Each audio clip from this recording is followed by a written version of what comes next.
জি, বলেন আপনার স্যার। নাম কি? মোহাম্মদ কাজল। আর এই জায়গাটার নাম কি? এটার নাম হলো মলাজানি গ্রাম। মানে আমরা আদিবাসী এলাকা বলে জানি মলাজানি গ্রাম।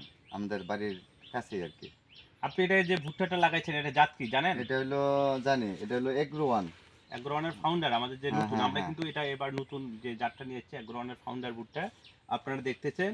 আর এই যে ভাই, চাষি ভাই, ইনি আছে, এনার মুখ থেকে আমরা শুনবো যে আশেপাশে তো আরো কেউ ভুট্টা লাগাইছে, হ্যাঁ, সেই লাগাইছে তুলনায় এগুলো। আমাদের অ্যাগ্রোয়ানের যে ফাউন্ডার ভুট্টাটা এটা কেমন আপনার না কাছে এটা মনে হচ্ছে? ভালো। এটা প্রতিটা আপনার শুধু এখানে না, মাথায় না। তবে প্রতিটা ভিতরেও প্রতিটা গাছে কিন্তু ২ টা করে মোছা।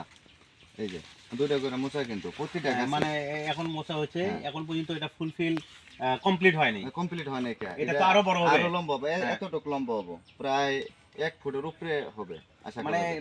এই যে পরিস্থিতি বা এখন যে অবস্থায় আছে এটা থেকে আপনাদের কেমন মনে হচ্ছে যে ভবিষ্যতে যে আমাদের এই যে জাতটা এটা কি রকম ফলন হতে পারে বা এটা রেজাল্ট কেমন হতে পারে না আপনারা এটা ইনশাআল্লাহ আমরা আশা করতেছি যে প্রায় প্রতি মানে পাখি ৩০% এক পাখি জি জি আমরা জি আইডিয়া করতেছি যে প্রায় ৪০-৪৫ মন করে হারে আশা করা যায় যে ওকে এটা ওকে ইনশাআল্লাহ আমরা পাবো আর কি। আর এটার গাছগুলো খুবই মানে উচ্চতা আর মানে পরিচর্যা বীজ যেরকম পরিচর্যা ওই ভাগে করতে হবে শিডিউল অনুযায়ী যদি হ্যাঁ আমরা স্প্রে অনেক করি সময় আর একটা জিনিস আর ই দেখা যায়, করি হ্যাঁ আর একটা জিনিস দেখা যায় অনেক সময় ভুট্টার গাছ বাতাস এলে পড়ে যাওয়ার সম্ভাবনা থাকে, না এটা না এটা এটা কি মনে হয় না পড়ে না যাওয়ার সম্ভাবনা আছে? এটা কোনো ভাগে পড়ার ভার সম্ভাবনা ভার নাই। শক্তি না, মানে শক্তি অতিরিক্ত শক্তিটা পড়ার কোনো সম্ভাবনা নাই। সেই হিসাবে সব দিক থেকে হুম, মোটামুটি ঠিক আছে। ভালো আছে না? ইনশাল্লাহ। তারপরে এখন আশা করা যায় আপনার যে ৩৩ শতকে এক পাখি এখান থেকে ৪০ থেকে ৪৫ মনের ভুট্টার আশাবাদী আপনারা। জি, জি।